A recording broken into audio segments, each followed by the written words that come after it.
ധാരാളമായിട്ട് കൂട്ടാം. ചിലർക്ക് മധുരം ഇഷ്ടമാണെന്നുണ്ടെങ്കിൽ പഞ്ചസാര ചേർത്തിട്ട് കഴിക്കാം.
മുളകിന് നല്ല എരിവുണ്ടാവുമല്ലോ, അതുകൊണ്ട് 10 മുളക് എന്നൊക്കെ പറഞ്ഞാൽ അത്യാവശ്യം എരിവുണ്ടാവും.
ഈ വാഴയില വെച്ചതുകൊണ്ട് അതിൻ്റെ അടിയിലേക്ക് മാവ് അടിഭാഗം വൃത്തികേടാവില്ല.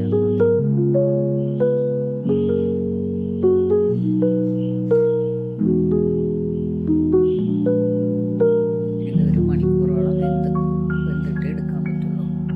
ഗ്യാസിലൊക്കെ ആണെന്ന് വെച്ചാൽ ചിലപ്പോൾ 3/4 മണിക്കൂറിലാവുമായിരിക്കാം. പക്ഷേ ഗ്യാസ് 3/4 മണിക്കൂറൊക്കെ കത്തണ്ടേ എന്നുള്ളതിൽ ഞാൻ ഇവിടെ അടുപ്പിലാണ് വയ്ക്കുക. ആവി പാത്രം വെച്ച് അതിലാണ് വയ്ക്കുക. അപ്പോൾ 1 മണിക്കൂറോളം നല്ലോണം വേണം.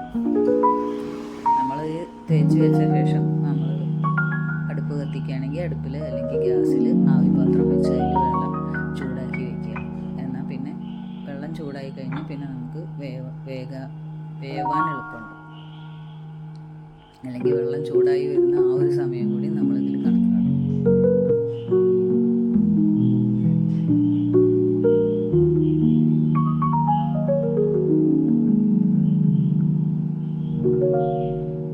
അപ്പോൾ ഇത്രയൊക്കെയുള്ളൂ ഇതിനെക്കുറിച്ച് പറയാൻ. എല്ലാവരും കഴിച്ച് നോക്കണം, ഉണ്ടാക്കി നോക്കണം. അഭിപ്രായങ്ങൾ